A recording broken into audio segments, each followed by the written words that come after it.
Hey everybody, how's it going? John Anthony, Chairshot Sports, a Sport Coin affiliate. Hope everyone's having an awesome Sunday night. If you're watching some football, hope you're having fun watching that as well. Last night on Saturday, awesome PLE, WWE Bad Blood. In my opinion, delivered, was awesome, had a lot of stuff on the plate for us, and left us wanting a lot more in the next coming months with a lot of things that happened last night. So with that being said, definitely wanted to go over it, dive in a little deeper into the matches. So with that said, I want to bring some friends along with me. First off, I want to bring in Princess Skywalker of the Lowdown, a.k.a. Jessie B. Jess, how you doing? Good. How are you tonight? I'm doing amazing. Thank you so much for taking the time. I appreciate it. Good. Awesome. And I also have my co-host of the Sports Entertainment Center from Suds in the Squared Circle, my boy Vinnie. Vinnie, what's up, man? How you doing? Hey, what's up, John? How are you? Hey, Jess, how are you? Hi, Vinnie. How's it going? Awesome. It's going good. We're all just trying to get through the weekend. Oh, yeah. I'm so tired. I am too. And I'm sure our other panelists is too. Last but certainly not least, my boy Mike McCarthy from the Run-In. Mike, what's going on, baby? What's going on, guys? Yeah, definitely tired. It's been a long weekend, as you can see from my hat. Last night wasn't so great for me, or yesterday wasn't so great over in my neck of woods as being a Bama fan. But had Bad Blood, and you're ready to go. One, that was a really crappy loss, and two, my Niners just lost to the Cardinals with a field goal. So I'm having a rough football day too. So I just saw my Giants won. They beat the Seahawks. So I'm hell yes. Because I hate the Seahawks. So great win for the G, man. I like it. Let's go. Hell yes. I'm all about it. We don't get many of those around our neck of the woods. So I'm all for it. Awesome. So, yeah, that was football today. Last night, guys, Bad Blood was amazing. I think it was awesome. Great card up and down. So let's just jump right into it. First match of the night was the kicking off with the Hell in a Cell, CM Punk, Drew McIntyre grudge match. In my opinion, it checked all the boxes for me. I liked both these guys, got the pound of flesh they each were looking for. Spots were great, with the wrenches, the tables. One of the best spots for me was the fact that Drew's lower back and spine had to eat a shot from the metal chairs in the ring, which was wild to me. A lot of cool spots. Obviously, CM Punk got the W, got the victory walking away in the trilogy. So it was cool for me. I thought it tickled all the spots I wanted to be tickled in the match. Jess, what were your thoughts after watching the match? Well, we all know how I feel about fucking Phil. So, Phil. That's what I refer to him as, fucking Phil. That's just who he is to me. The match was decent. It was a little too long, in my opinion, for me. It could have gone a little bit shorter and still got the same effect that it did. So to me, it was a little bit long. They did get their pound of flesh each. So that was, there. I hope this is done. I hope this is the end of the feud between the two of them, because it's gone on for long enough and there's no real prize at the end of it. So it's like, why keep doing it over and over and over again? But all in all, it was all right. It was a pretty good match, just not a Phil fan. No, I think too. I mean, it was a longer match. No. I mean, if you're not a Phil, it's not for everybody. He's not for everybody. He's very polarizing. I feel like there's still people that aren't a big fan in WWE. I feel like it was a little longer, but also too, I think that's why it was, because this was the finality to it. I think we are done with those two. And I think obviously the other two gents here, I think they have some thoughts on how we're going to get to that point of separating them. But speaking of that, Vinny, what were your thoughts? I enjoyed the match. I liked the callback, obviously, to the beads. I almost thought that he was going to pour out, broken glass like the Jack Perry thing at the AEW show. But I'm glad it was beads because it actually made better sense. But no, seriously, I enjoyed the match. And I was really hard on AEW for the Swerve and Hangman match with all the weapons and everything. I felt this one actually played into the story more. So, I didn't have as many criticisms of it, with the weapons used, because it was such a blood feud between CM Punk and Drew McIntyre. I was kind of upset that Ethan Page didn't, interfere. I kind of thought that's what the direction they were going. But either way, I'm happy with the outcome, and I'm waiting to see Drew's next step. Punk it goes to, whether it's Gunther, whether it's another feud, fine. But I'm interested to see where Drew goes next. Yeah, it's going to be interesting. I don't want to give anything away. We'll talk a little bit later. I think there might be another contender that might be throwing their hat into the ring to go for Gunther. But sticking to that match, it was good. I agree. No run-ins. I was okay with it, but I did like the Ethan Page angle we talked about. That would have been cool to have that, seeing he just lost the belt to Trick Williams over on NXT. So, Mike, what were your thoughts?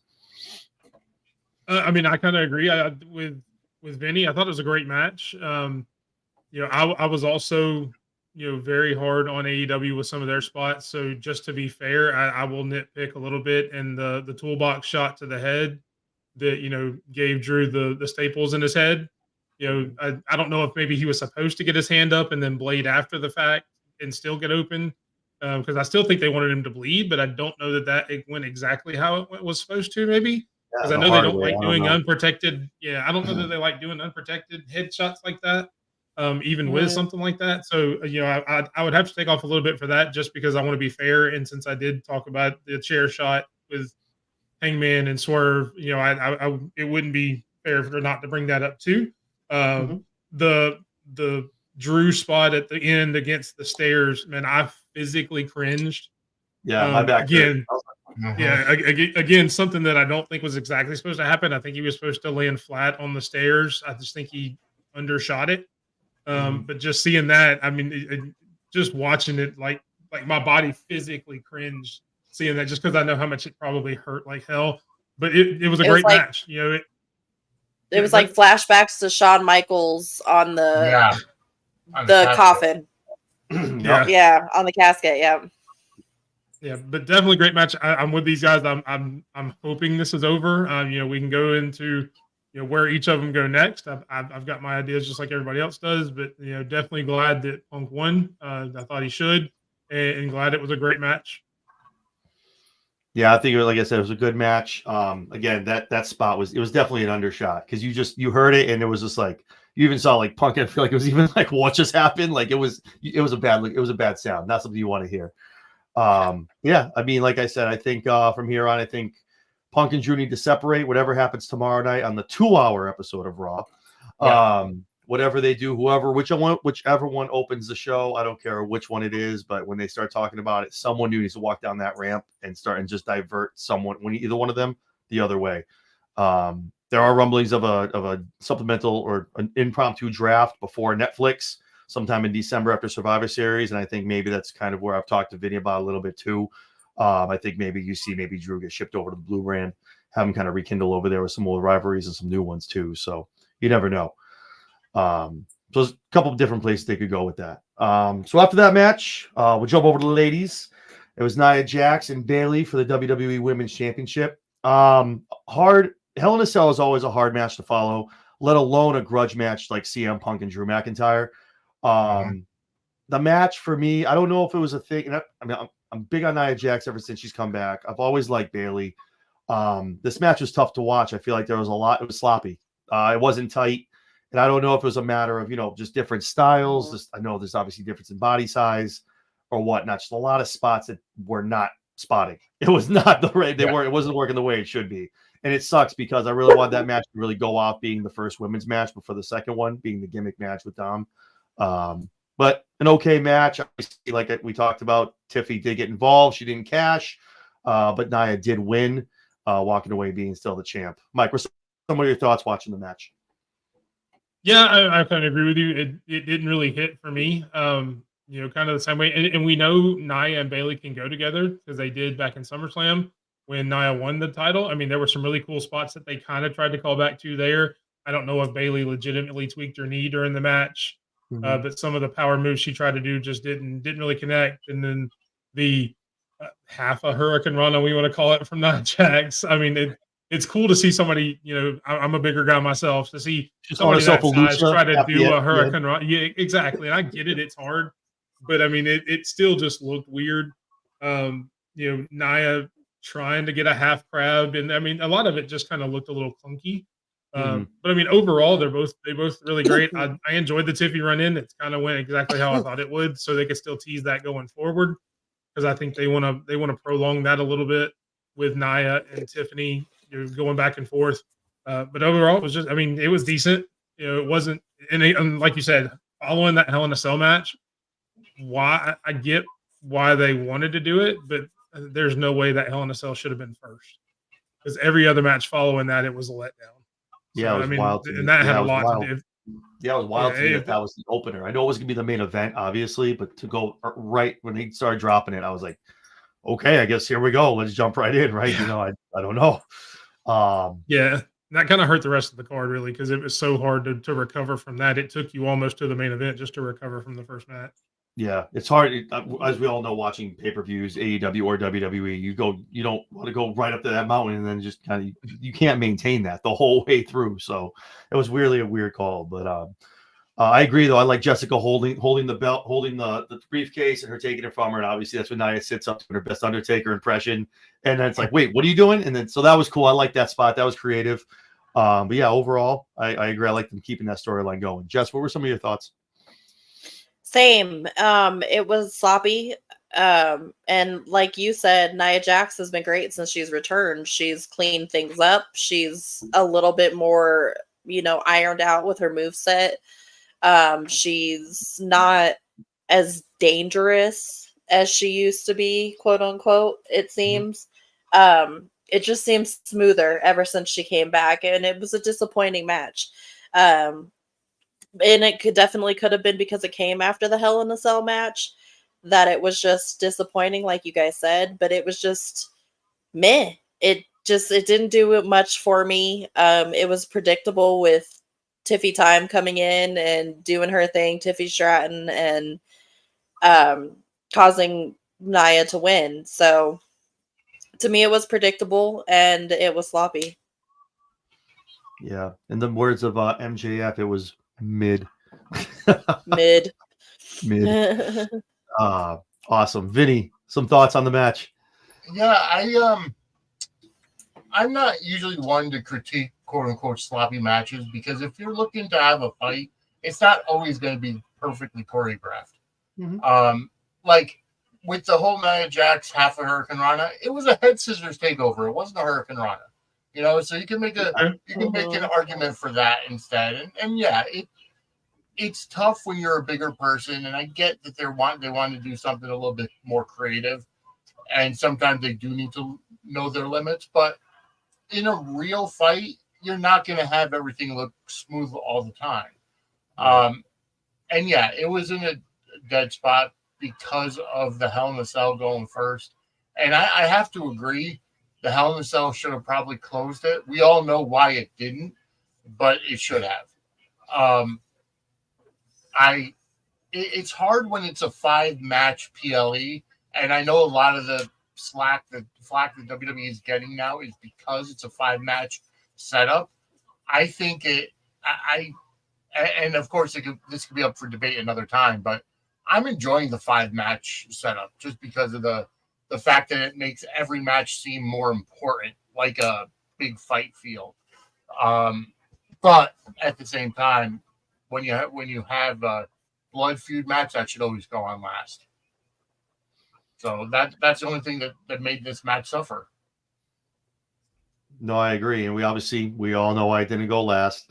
I would have been okay with co-main events. I know back in the day when they had like No Way Out, you had your triple threat main event. Like like it's but yeah, just again, I don't think WrestleMania. I wish someone would have asked the question, why did it go first? That would have been nice to know. Like they did with WrestleMania 8, where you had the midway through the show and then the second main event at the end of the show. Yeah, they could have done. They could do that too, but yeah, I would have even taken middle wise, like whatever they got it, kind of hype the crowd, whatever they got for the end, and kind of go Damien, and then kind of go back up to the end. But again, what do we know? We're just podcasters. And I agree. I can predict why it went first and not last, but this will just be my personal opinion on Mr. Dwayne. So, well, yeah. I mean, obviously, yeah. I mean, yeah. So yeah, the third match after that, I think was one of the best matches of the night, just purely from start That's to my finish. favorite. Yep, it was Finn Balor versus Damian Priest. Great match. These guys are great in the ring, crisp, great moves, solid from start to finish. Like I talked about, I know me and Vinny, I think me and Mike might have too. We had little interference at the end. This was Damian's time to shine, which he did. He rose up, got his retribution for now. I don't think we're quite done with that story yet. At some point, it might resurface, maybe even toward War Games. We'll see what happens on the Raw side. But I think it was one of the premier matches of the night. Awesome. Like I said, top to bottom, great stuff. Great, near counts. They're great. They're great grappling. Like 4 or 5 coup de grace. I love it. So Finn going all out. It was a great match, and obviously Damian comes up and gets his revenge on Finn. Mike, what are some of your thoughts? Yeah, I mean, I thought it was a really good match. I probably would still put the Hell in a Cell over it as far as match of the night for me. But I mean, it's definitely in second place of the rest of the card. I don't know that these two would have bad matches. They're both great professional wrestlers. The story was there. You had the feud. You had the brother against brother kind of thing that they've been. But it was predictable. I mean, and then like I said, maybe it was me coming down from the Hell in a Cell. Maybe it was outside factors. Again, what I mentioned at the beginning of the show was kind of happening at the same time as I was watching both at the same time. So maybe that had a negative effect on my overall feeling, not just of wrestling. So that has to be taken into consideration as well. But definitely it was the second match of the night. Awesome. Vinny, what are your thoughts?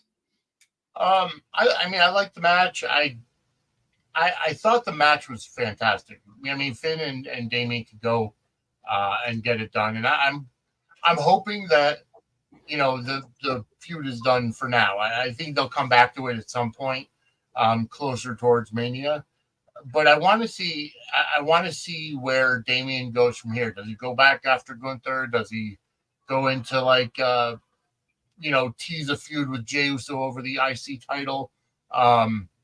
We'll see where he goes next. And you almost have to feel bad for Finn because he never really got the push that he deserved when he won the Universal title. And I know Michael Cole mentioned that on commentary. And let me tell you, over the entire show, I was so impressed with the commentary and all the references to old NWA matches and all the history of Atlanta and the history of wrestling in Atlanta. I like that. That's one of the best parts about the Triple H era is that the commentators don't have to shy away from acknowledging the past and other organizations. And, they even brought up at one point, I was watching SmackDown earlier today, Michael Cole brought up TNA for Naomi. And, it's like and I know they have a working relationship, but they still mention other organizations. So the commentary was fantastic. I like I said, I really feel bad for Finn because I want to see him get back to a world title status. He's got the talent, he's got the talking, he's got everything, which is why he won in the first place. So I want to see him get back to the world title picture at some point. And unfortunately, whereas the Judgment Day helped to lift Damian Priest to that part, I think the Judgment Day is holding Finn back from that part. Yeah, I think after this whole Judgment Day thing runs its course, probably I'm guessing somewhere near Mania is probably we're going to see somewhat of a disband, or he's going to tag with somebody for a little bit. I think you might see him get a singles push, probably middle or later part of 2025. He definitely, like I said, he deserves it. He never got it, and he definitely needs to get a title he never lost. You know what I mean? So he definitely deserves that. He's put in his time. He's been doing did great work when he went back to NXT. Great work with the Judgment Day being like almost the figurehead now. So definitely putting in the work. Definitely deserves it. Well, I'm hoping him and JD actually do something with the tag titles. Right. Me and Vinny were talking about that this week. One defense in like over 100 days. It's like, what are we doing? Stop keeping the division hostage. Let's defend the belts, guys. If you don't want to defend them, give them to someone who will, man. I'm telling you, it's sad to see that. Under the Triple H era, usually he's the tag guy, and it's sad to see just those guys holding on to it, Yeah. Jess, what were your thoughts, Jess? It was my favorite match of the pay-per-view, or PLE, whatever. It was my favorite match of the night. I love Priest and Balor. They're two of my absolute favorites.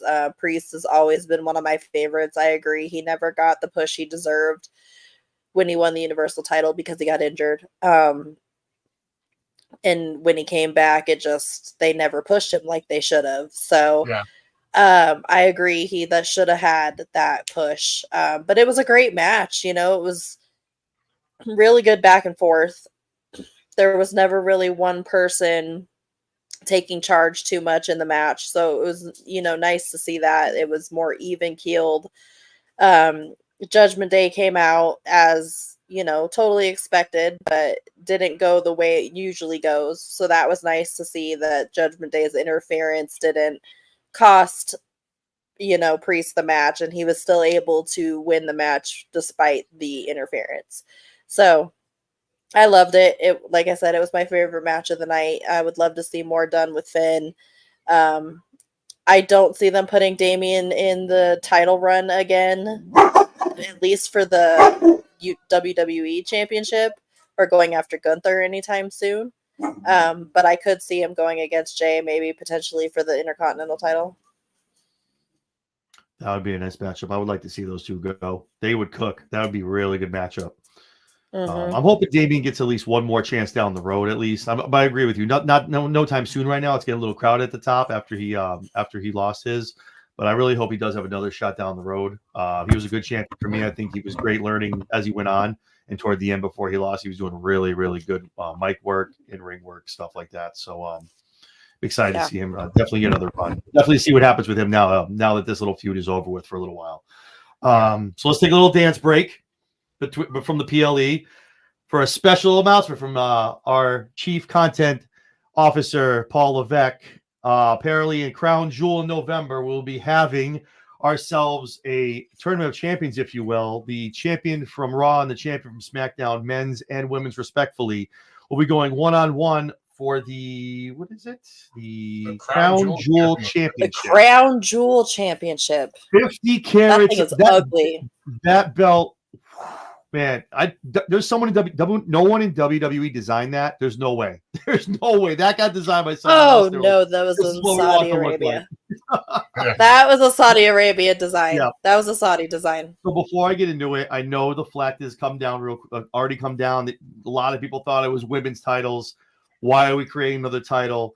Obviously, Triple H said it is an annual title. You win it there. It's like, Braun Strowman's still the greatest Royal Rumble champ. He's been holding that belt for years.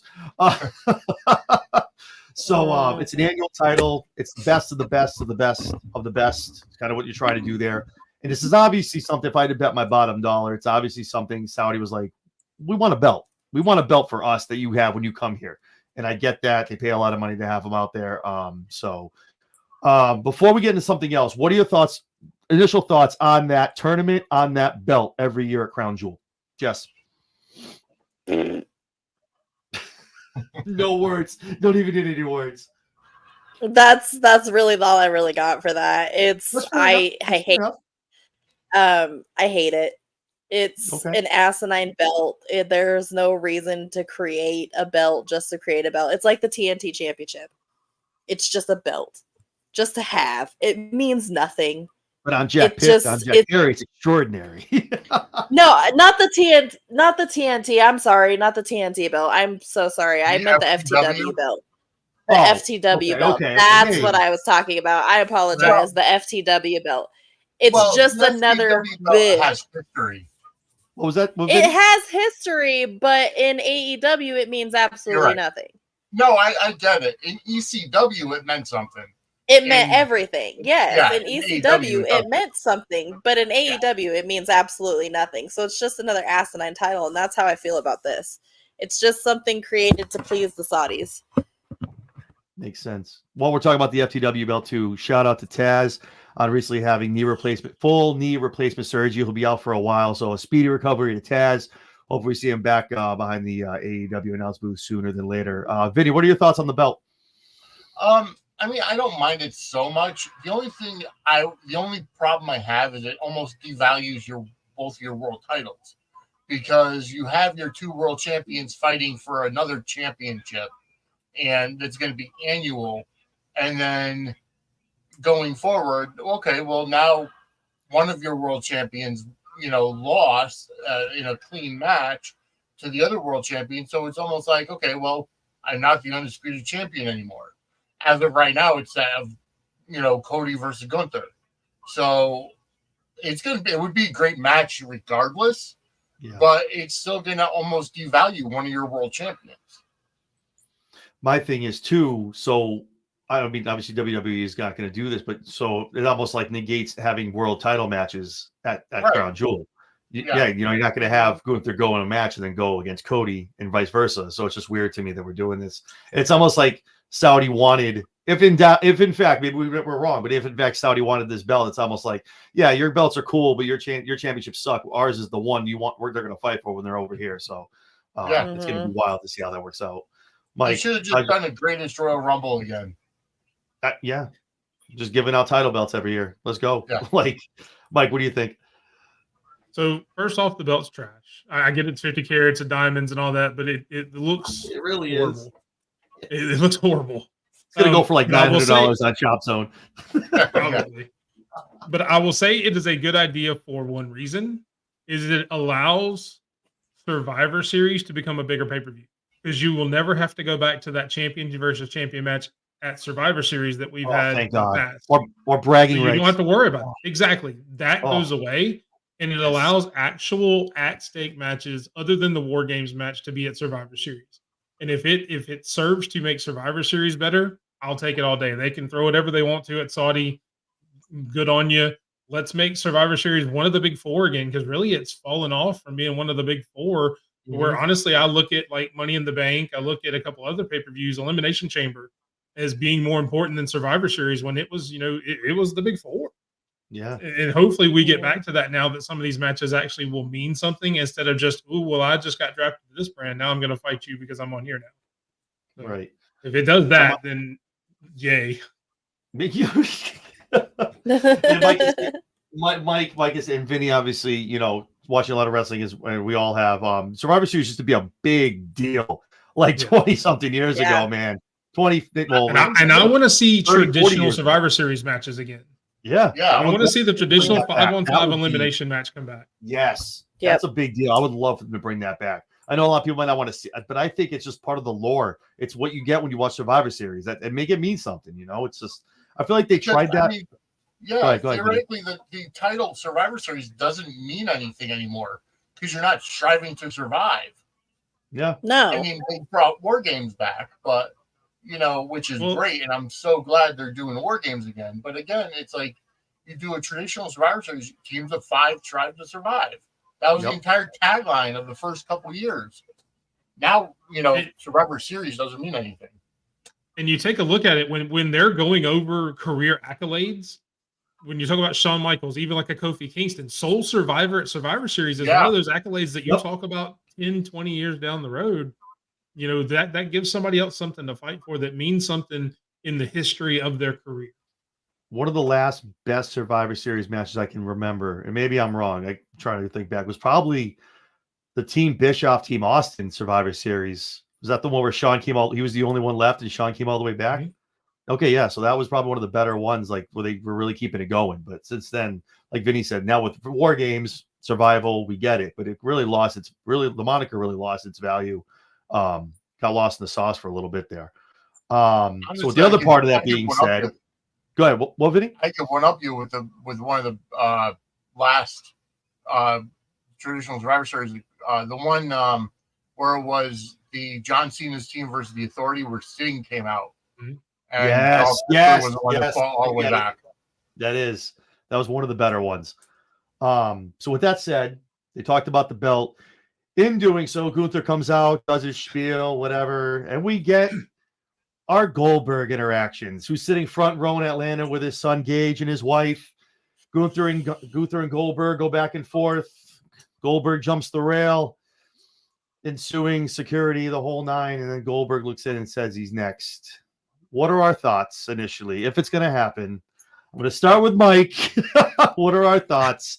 on a one more time Goldberg WWE run? I mean, I don't want to see it. The last couple of Goldberg matches we saw were enough for me.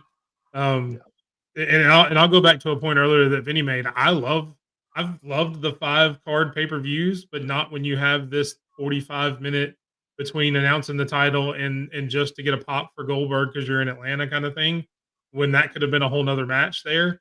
Yep. I don't agree with a 5-card pay-per-view at that point. Yep, But I don't want to see Goldberg and Gunther. I don't want to see Goldberg and anybody. And if you were going to do that, you wanted to get a real pop for Georgia, I get it. Sami Zayn is coming after Gunther on Monday, but let Braun Breaker make that run in. They had their interaction the other day. Yeah. Braun Breaker's from Georgia. Let him make the run in and save Goldberg, and then they can stand tall at the end. And you could have done it that way, and at least it would have meant something for somebody other than Bill Goldberg. But, egos are egos, and Bill Goldberg got to stand tall with his kid, I guess. So. Well, the whole thing with Gage too. I mean, that was kind of supposed to be what this last run was, so Gage could be old enough to see him with the belt and see him have that run. So that's definitely interesting to see. Jess, what are your thoughts? Awful. Just like on a scale of 1 to 10 on how much I want to see another Goldberg one, I'm at Bret Hart level. Like Bret Hart out of 10.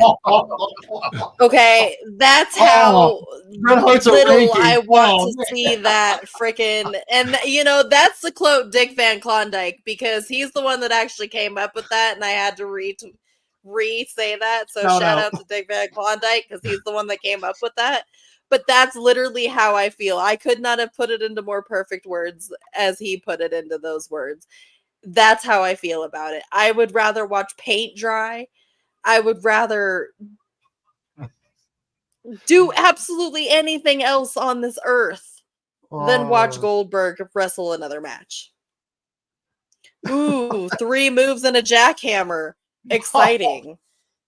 It's not even 5 moves of doom. It's literally 3. It's like 3. It's not even 3. It's 2. It's a spear and a jackhammer. What else does he have besides the spear and the jackhammer? We get you with the clothesline, probably hitting the corner, and then there you go from there. It's just no. No thank you. That's if he doesn't knock himself out before the match like he did last time. Knock himself out. Yeah, before the match. We did an interview with Chris Van Fleet. Shout out to Chris Van Fleet, good friend of the show. And he talked about that. If you guys saw the interview, he kind of talked about he was an idiot for doing it. And then Undertaker, obviously, if you saw that, Undertaker dropped him on his head. He was like, "You want to do it for me? Here we go. I'm gonna do it for you too." So he openly admitted it was a stupid move to knock himself out beforehand. Vinny, what are your thoughts on Goldberg coming back? I guess I got to be the one to buck the trend, because I'm here for it. Let's go. We're not going to get Gunther versus Goldberg for the title. That's off the table. But if Goldberg ends up coming out and distracts Gunther tomorrow on Raw and allows Sammy to beat him for the title. Now, I'm not a Sammy fan, and I don't think he's a world title contender, but if it sets up Goldberg, Gunther, and Saudi, I'm here for it.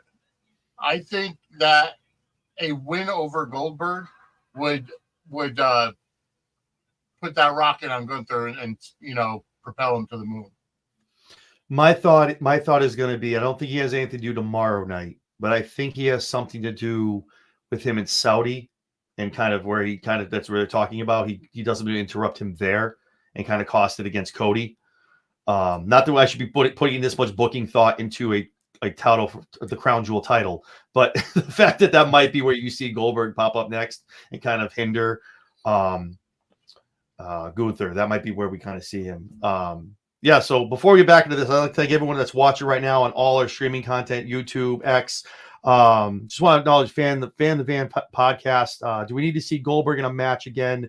I like bringing back legends, but not to face the younger guys. That's true, too. I mean, obviously someone like John Cena, who's still semi-retired, having him come out, giving the rub to certain people. But I just don't understand how the Goldberg thing just doesn't make any sense to me whatsoever. I try to wrap my head around it and think, what could it do? Because it really is nothing. Like Mike said, you're just getting a pop in Atlanta, which you could have done with a lot of other talent you have in the back on the roster who are wrestling every night. So I don't know. It's just, I guess I don't know. I guess we'll see what's in the cards in this coming couple months. But so with Fuck, that, AJ Styles could have came out and gotten the pop in freaking Atlanta. speaking of You AJ know? Styles, not to go off topic. I don't think he Has was able anyone to walk. heard anything about what happened? Is it legit? According to Fightful, legit. it was part of a storyline, and he's okay. It is. Okay. Because it looked bad for him, like real time. It looked bad. Yeah, see, I heard it was legit, so I don't know. All I know is when he was up. Go ahead, Jess. Yeah, I read on Fightful that it was because I went back and I watched planned. when he was like on the trainer's table, and Yeah. they purposely showed his foot was swollen. I mean, whatever they did, but it was pretty blown up. I didn't know what happened, if it was a sprain or whatnot. But yeah, as of yesterday, Fightful said AJ Styles' injury angle was planned and he's fine. Okay, cool. Well, that's good. I would hate to see AJ go out after coming back on SmackDown. Have to go back. I on mean, the shelf. Fightful's usually pretty. Yeah, they're usually on the reliable. ball. Yeah, they're usually pretty good. So back to our regularly scheduled program. Back into people going for the gold. Liv Morgan, Rhea Ripley, World Heavyweight Women's Championship with Dom Mysterio in a shark cage. I was disappointed he wasn't over the ring, and then the end of the match happened. It made me understand what happened, why we're doing it the way we're doing it. Match was okay for me. This is I'm gonna quote Jesse. Mid. I'm tired of crapping on Liv Morgan. I think she's done good work since she's had the belt, but I can't get over the ring work that she doesn't do. Like, she's never in the right spots, and I can't. Her matches don't do it for me. Obviously Raquel comes back. That was wild to me in a whole thing. Like, I don't think that messed Raquel, like trying to put her on top of Rhea. The match is already over. It was just a weird, no pop from the crowd. It was just a weird ending to that whole match. But obviously, Liv gets the win by DQ. It was an okay match for me. Vinny, what were your thoughts? It was a weird match. It's like there were so many points in the match. Like, I don't have a problem so much with the feud itself. I feel it's a little unbelievable having Liv to keep going over Rhea. But I understand it, and what really threw me off was when Dom hung himself upside down from the cage, and Rhea goes to the referee, "Hey, I've got some unfinished business. Give me a minute," and then resume the count. Like, okay, you just buried your referee if he's going to allow that to happen.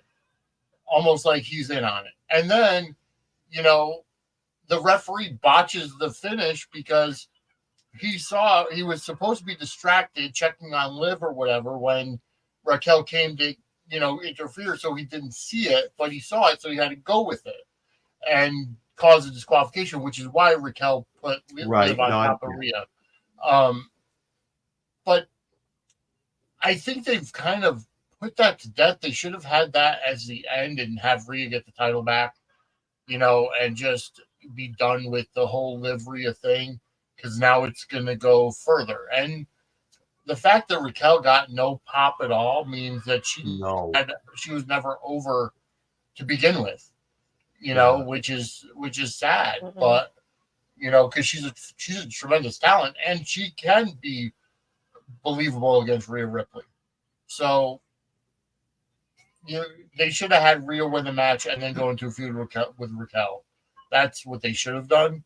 So it was kind of meh. Yeah. I had a hankering. I think we talked about it with Raquel coming back because there were reports of her being ready. Yeah. It just the match. It was like they were fitting soap. Okay, you have X amount of time. We need this for the main event. Yep. This is the time where, okay, let's get this all into one. And the ref spot, that totally got me for a loop. Don't do that yet. Let me go take care of it. Totally wild. Yeah. That was wild. Jess, what are your thoughts after watching? That whole ending was just really weird. And I think Raquel, from what I've heard, Raquel was out there too soon. Is what I thought I saw, is that she may have came out too soon, and that's what caused the ref to see her and totally botch the finish of that match. But the Dom suspended in a shark cage over the match, that just was dumb in my opinion. Like, why are we suspending him over a cage? It's not like Rhea's trying to get him back. So why are we sticking him up there aside from the fact that he's afraid of heights? So that part was dumb to me. He couldn't even act scared properly, being that he was badass. scared of heights and he was in that cage. That was horrible acting. He was Claustrophobic and scared of heights. No, because they said he was afraid of heights too. Oh, it was both. Say that? Yeah, it was both. Because Rhea said before they lifted him up, they're all like, "Oh yeah, another big secret. He's afraid of heights too. Lift him up." So then they lifted him up and he had to pretend to be scared. And he was just the worst acting ever. Dom Mysterio is just terrible. He is so bad. Just so bad. I still say they should have went with him having PTSD from being in prison. That's why I didn't want to be locked up. That would have been so much more. Be locked up. Believable. Yeah. It just, the match just didn't do it for me. And I love Rhea Ripley and she usually puts on pretty good matches. So it just didn't do it for me. Yeah, no, as far as the cage too, I mean, they were trying to make it look like there was cheating. Liv wouldn't have any help, and that's when Liv did that's how I kind of knew something was going to happen where you might be bigger than me, but I'm smarter than you. And that's obviously now Raquel obviously comes in at the end with Dom suspended. So, but still, yeah, wild, weird match ending. Mike, what are your thoughts of the whole thing? So I think this is one of those situations where your plan is really good, but your execution falls flat on its face. So the thought of having Dom locked up, it calls back to the time in jail. It takes him out of the equation, so to say.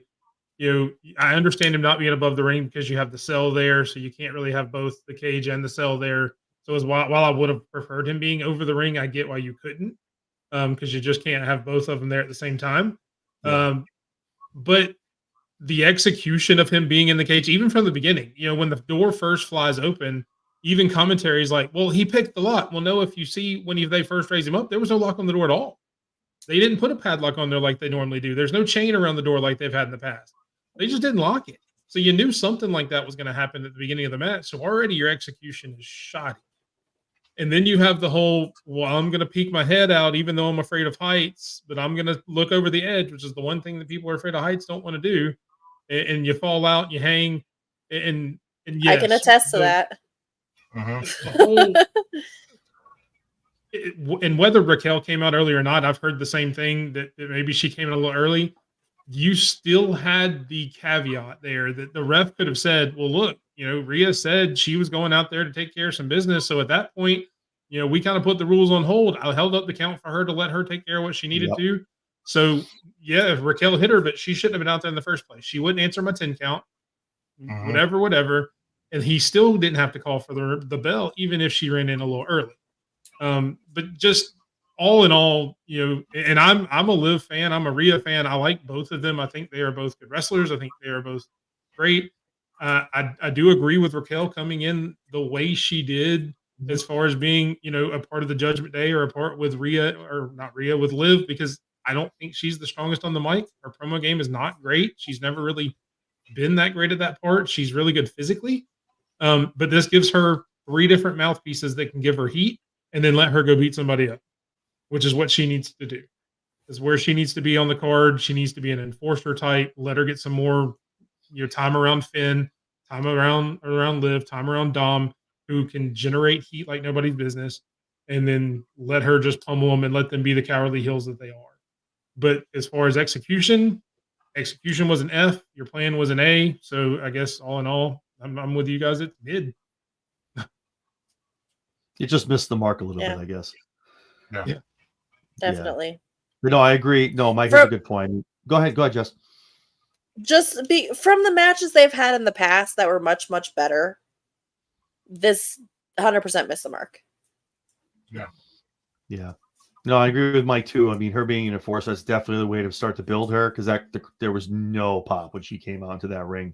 So definitely gonna get her up there, get that heel heat, like you said, kind of have that rubbed off there onto her, and then hopefully they're able to build her up into something. She was great in NXT, had a good run when she first came up to the main roster. So hopefully she's able to kind of build on that as this more darker version of her, the black hair, the whole nine. So hopefully she's better as a heel. No, like, absolutely. When they brought her up to the main roster, they made her this smiley baby face, and it went over like a fart in church.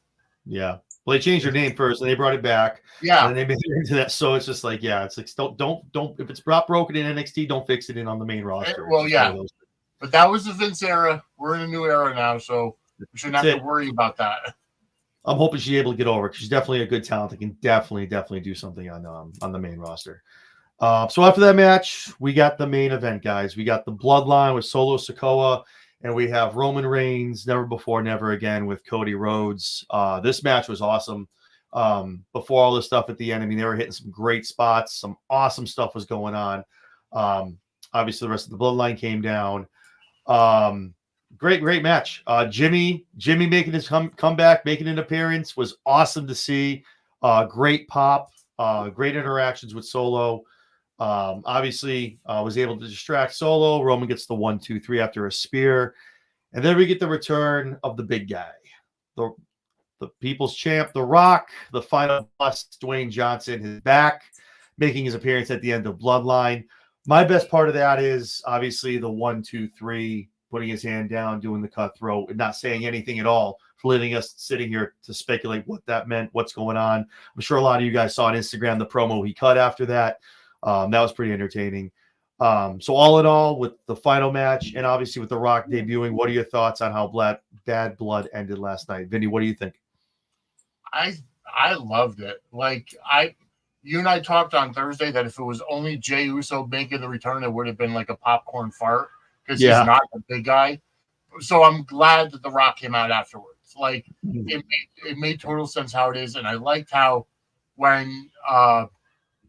when Cody went off the top rope to put Jacob Fatu through the table, like he kind of gave that nod to Roman saying, hey, this is your fight to win. I'm going to take this guy out, so that he could take out Solo. And this match leaves a lot of questions to be answered, which is great. I love the unpredictability of it. And then with The Rock, with the 1-2-3, it's like, is he gonna, is he counting the three people in the ring saying, you guys are dead now, or there's three of you there, I'm going to be your fourth person to take on this new version of the Bloodline. So it could go either way, in my opinion. So I'm looking forward to the next inning in Paul Heyman speak. Yeah, no, it was good. We ate well, but it was a lot of meat left on the bone. It's going to be good the next couple of weeks watching how that kind of goes up with War Games coming up down the road. Mike, what were your thoughts? Kind of the same. I enjoyed the match itself. I really enjoyed. And that was one of the spots of the night, was Cody standing on the turnbuckle or on the post, pointing at Roman. All right, it's your turn. I'm out.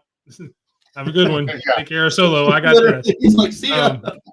Yeah, the match itself was great. I'm not as big on The Rock coming back. I get the 1-2-3, how it creates a ton of questions. Like you said, it could be, hey, I'll be part of your Survivor Series 1-2-3. You could call back to WrestleMania.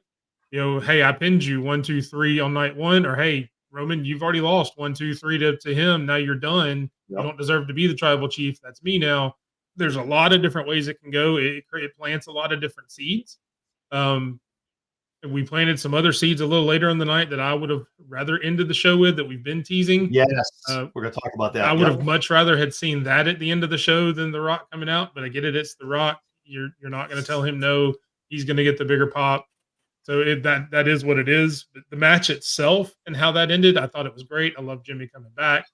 The way they did it, the way they hugged, the embrace there, kind of saying, all right, you're still my tribal chief. You're still the one. The new merch, they're not the ones, obviously. That, yeah. So they played into that as well. But overall, great match. I would have liked to have done something different after the match, but the match itself in the end was great to me. Yeah, Rock had to go off, had to be the one to go to black with. So absolutely. And go cut the IG promo. Jesse, what were your thoughts? You know, I think that The Rock was the reason why Punk and Drew McIntyre didn't end the show. Mhm. Oh yeah. I think it was 100% because he had to have his moment in the spotlight. He had to steal the show. He had to come back and make it about himself. That's one thing that I can't stand about Dwayne Johnson. With his recent runs in WWE, he's not really enhancing anybody but himself. Roman didn't need him to put him over. Roman was over himself. The bloodline didn't need him to put them over. They were already over. And I used to be a Rock fan. I'm not so much anymore, but but like Vinny was saying and Mike was saying, the 1, 2, 3 could have been there's 3 of you, 1 of me. It's over. For Survivor Series, it could have meant, you got beat 1, 2, 3, anything same things that you guys said. It could have meant so many things. So they really left it open for interpretation on that one. All in all, it was a decent match. I only got to watch the first half of it. I didn't get to watch the very end. So that's really all I saw. I missed Jimmy coming back, and what happened with Jimmy coming back, but I knew he came back. So it was good to see him, especially since his dad has been out there being all crazy on Twitter with the sending prayers and making everybody think that something's really wrong with him. Yep. So it's nice to see him back for sure. I'm a Uso fan. It would be nice to see him with his brother again, but he's not on the same level as his brother. He just doesn't have the same charisma and just wherewithal as his brother does. His brother's just way more talented than he is. So it was a decent match. I was very confused as to why Roman and Cody were teaming together, just because I've been only casually watching the WWE shows lately, just because of lack of cable. But it was a good match for what it was. So to answer kind of what you said about The Rock not putting anyone over, in his head, I think he is. So he comes back and adds himself to the bloodline as the final boss, and this character just grows with time and kind of mutates in front of us. It's to get the uber heat with Roman in the bloodline, so the Cody win is that much sweeter. Now flip it around. If he's to go against Roman with that much heat, is to get Roman over that much more as a face as we move forward. In Dwayne's head, this is what he's doing to help push these guys up farther with his added, I'm an a-hole. I'm the boss, but tell you do what I say. I'm on the board, this, that, and the other. I think it's to help Roman one way, and now he's back to help Roman go the other way. In my opinion, Vinny, what were you gonna say? I was just gonna say, I think that The Rock coming back and inserting himself in the whole thing and regardless of what that stupid documentary says, I think it was all a work from the very beginning to give Cody that added. That added popularity with the Cody Crybabies and that whole thing, because everybody was expecting Cody Roman 2 for Cody to finish the story. I think The Rock coming back and putting himself in there, he looked at the situation. It's like, Cody's over, but he could be much more over if I come in and take away the world title shot at WrestleMania. And then, going from there. And they told a great story the entire time from Royal Rumble through. And then even on the 2 nights of WrestleMania, the tag team match on night 1, I can tell you, the pop was amazing when with all the, when Rock won, or when Rock and Roman won, because of the bloodline rules. And then going into night 2 with all the gaga at the end, everybody was on their feet. It's like you couldn't get the crowd any hotter than it was with all of the added story behind it. And I don't care. I still say it was a work the entire time. The world may never know. Awesome. Yeah. So obviously talking about it's like the Tootsie Pop. Yeah, dude, we'll never know. And the Montreal Screwjob. Oh, that's Right. Vinny. So true. So true. But Mike did allude to something I didn't want to talk about. Obviously, Rock takes us off the air. He goes on, does his IG stuff.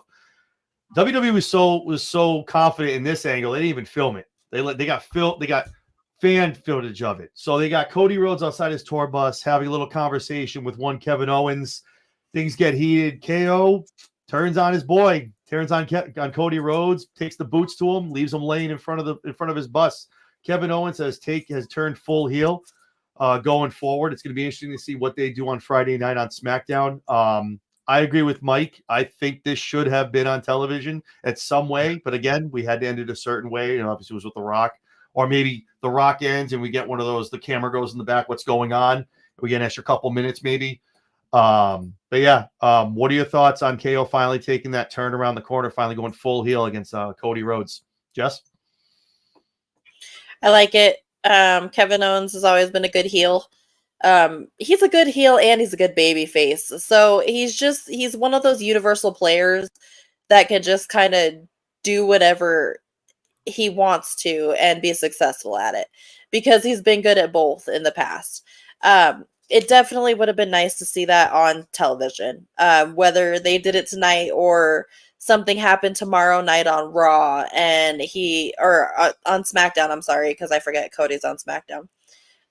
If something happened on Friday on SmackDown and KO attacked him there, it just would have made more sense to have it on TV rather than have this fake fan footage that they have catching the beating.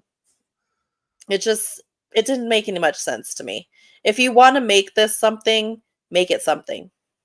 Yeah, exactly. Put it on the TV for people to watch on the TL, or they could have done something during the press conference and had the breakaway or something like that, something wild like that. That would have been cool too. Or attack them at the press conference, have them, something crazy like that. Mike, I know you got a lot to say. I'm gonna go with Vinny first, and then we'll end with you, Mike. You're good. Vinny, what do you think? I mean, I like Kevin Owens as a heel and a babyface. I think it's been great. And I wish they had done this where I like the idea of doing it with the fans catching it as of almost to, make it seem, more legitimate or whatever. So I don't really have a problem with that. Although, again, with the execution, what could have been really fantastic was in the middle of Rock cutting his Instagram promo, he catches it in the back and says, hold on, I gotta end this now. Something's going on. And then he goes into the press conference and tells Triple H, hey, we've got something going on in the back that you should attend to. And then, that's where the cameras break away and whatever. I mean, there's so many ways that you could have executed it a lot better. But we knew it was coming. I like how Kevin Owens was the first one to turn, because then it's almost puts Randy in that situation of like, hey, you guys are, you're my tag team partner. I was your mentor for all these years, and we're good friends. So that puts Randy in a very awkward position. But going to WrestleMania, I want to see Randy versus Cody anyway. So, let's see how they get there. Randy and Cody would be an amazing match. Mentor versus the teacher versus the student. Now it's coming full circle, man. Legacy, what a group that was. Awesome. Mike, what were your thoughts? So I'll start by saying, you guys mentioned that Kevin Owens is a really good face and a really good heel, and I will agree with that to an extent. Kevin Owens is a really good face, but Kevin Owens is a great heel. I would go even further. He's probably one of the best heels the company's had in a long time. He's one of my favorite wrestlers, so I guess I should start with that because obviously this may be a little biased. But you've been teasing this for weeks on television. The will he, won't he at the end of every SmackDown, since they've announced the Roman and Cody match. So the fact that you don't have this on some sort of TV, whether it was on SmackDown, whether, like you said, if they want to, hub up the press conference, the post PLE press conferences, do something like this angle on that, and then your next press conference will be the highest watched one ever, because now you don't know what's going to happen on there. It's not just some people coming out talking about the show. You actually have meat on the bone during these post PLE shows, and it pubs that up. We talked about it, before we went on air. I would have wanted it to be The Rock comes out, cuts his promo, the title card comes up, you see Roman and Jimmy walking up the ramp, and then Kevin Owens comes in and starts beating the crap out of Cody. You have Roman and Jimmy look back, and they're like, not my problem. Not our problem. Yeah, I'm out of here. Yeah. I helped you during the match. This isn't bloodline business. We're going to focus on the family. Yep. Have at it. And then you've still got people in the arena. You still have that reaction. It's still, it still feels real because it's technically after the show. I know they've done the title card post beatdown quite a few times, but there was essentially no payoff for what you've been teasing for weeks. And that's my biggest gripe about it, is you've put it on TV, and now the blow off to it, where you're supposed to get the big shock and awe for that moment, happens in a parking lot in front of like 50 people. And why? Why would you waste that instead of putting it on Friday night or after the pay-per-view or something like that? I want it to look real. Want it to be, kind of guerrilla style, but as much as you have teased, if you had not teased it, if Randy had done this, yes, put it backstage, because then it's like, oh crap, what happened? But we've expected Kevin Owens to do this. We've teased Kevin Owens to do this. You should pay this off on TV. The other way with Randy Orton, that you haven't teased, that you haven't said this is going to happen, that we haven't expected anytime soon, that's the one you do in the back, in the shadows, and be like, oh crap, they're breaking news. Randy Orton attacked Cody Rhodes after the show. What the hell? But to do it this way, it just didn't make sense to me. And I even put something on X last night. I mean, it literally pissed me off. And I don't say that very often about wrestling in general, because I'm just a wrestling fan. I like most of it, but I mean, that irritated me for some reason. No, I agree, because I had to work, so I caught Bad Blood after it was over. So I had to get home and watch it. And I thought it was all over. I'm doing other stuff, and then I catch this footage 2 hours later. I was like, what the hell just happened? I would have loved to be able to put something up about this or talk about it. Not 3 hours after. I'm like, what the hell when did this happen? And I'm like, okay, well, they took again, maybe I don't think they're that poor. Go ahead, Vinny.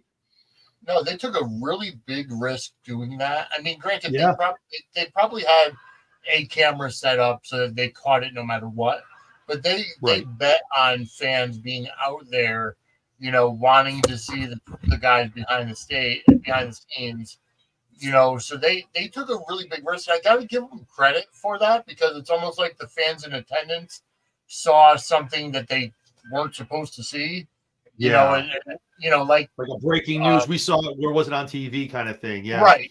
Where they wanted the social media buzz more than the PLE buzz.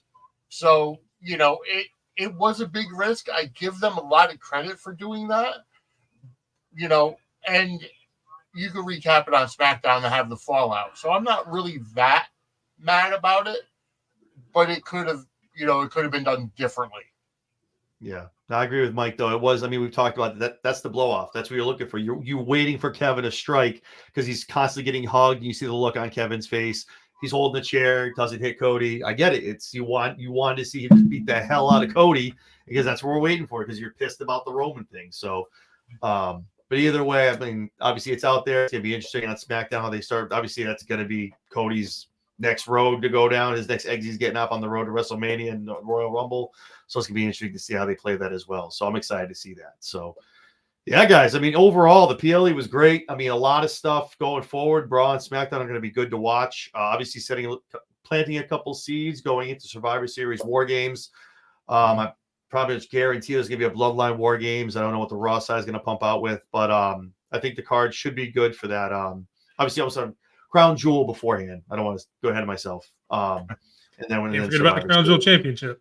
I can't forget about that. Can't forget about that. 50 carats. That tacky thing. That thing's fucking huge, bro. Like they were like, "How big are your belts?" It's gonna be this long. They look like, God damn. So here's my question. What is this monstrosity? So is the women's title going to be the exact same thing with a white strap? Yeah, right. Probably that's what they do now. NXT, I don't want to get into the, but I was going to talk about that too. The NXT new belts, black and white. I get what they're doing. Why can't the women just have a regular belt? Why do they have a different color? Same thing with the briefcases. Why can't they just be green? Why does it have to? I get maybe that because they cash in, don't get them confused. But I'm like, but could you imagine if it's Nia and Liv in that match and Liv somehow wins it and she holds up that big ass body title and it covers like half of her body? You'll see Liv's face. Right. Then Liv's my pick. Liv's my pick because she's going to get a shit ton of interference. And she's going to get everyone help, and she's going to win it. I'm telling you, she's going to win. Because why not? Why not, right? Same thing. If Gunther's going to win that belt because that's just how he is, and he does a great job of going over as the greatest ever. You know what I mean? So, but we'll see what happens. But that being said, guys, thank you so much. I know we've had long weekends. It's getting a little late on Sundays, but thank you so much for taking the time and getting together at the family table talking about Bloodline. With that being said, no, appreciate you guys. Thank you. With that being said, Jess, where can we find you? You're not here talking wrestling with us. You can find me at Princess Skywalker 10 on X and on YouTube at The Lowdown with Princess Skywalker on Thursday nights at 4 p.m. Mountain Time, so 6 p.m. Mountain or Eastern Time. Beautiful. Again, thank you for taking the time, Jess. I appreciate it. Of course. Awesome. Mike, where can we find you? You can find me at _Big Mike 27 on X, Twitter, the same thing, YouTube, and all social media, or you can look at YouTube, the Run In Wrestling Podcast. We are live every Thursday night, 8 Central, 9 Eastern, going over the whole week in review. We will talk about Bad Blood there with my host, Spedrock. And yeah, I mean, that's anything else, social media, at _Big Mike 27. Beautiful. And again, Mike, I appreciate you taking the time, man. Always a pleasure. Thank you. Yes, sir. Thank you. Vinny, where can we find you talking about Suds and wrestling? Yeah, well, the wrestling part is you and I on we record on Thursdays for Sports Entertainment Center. It's released on Fridays on all major social media platforms, Twix and also YouTube and podcast network. Find me on Twix at Vinnie Suds or at Suds Media. I do run both. And then, talking the Suds part, soap operas, Mondays at 8 p.m. Eastern is our live Suds news. And then sprinkled throughout the week, we've got Dockside at the Bay and also Take Me Down to Studio City. So there's a lot going on with Suds and Squared Circle Media. Awesome. Good to hear it. And Vinny, always a pleasure. Obviously, we talk weekly. It's always good to bring you in here and get you with the other people and have the conversation. I love it. Yeah. And guys, you all know me if you're watching this. This is Chair Shot Sports. I'm John Anthony. You can find us on Twitter, on Instagram, Facebook, and on Twitch, all at Chair Shot Sports. If you're watching this on YouTube, please shoot us a like, shoot us a subscribe. We appreciate it. Guys, again, thank you so much. Everyone have a great week. I know Raw and SmackDown are going to be awesome. And I'm sure we'll be talking sooner than later, either Crown Jewel or Survivor Series. Oh, yeah. Absolutely. Awesome. So for Jess, Vinny, and Mike, I'm John Anthony, guys. Thank you so much. Everyone have a great week. Peace out, everyone. Toodles.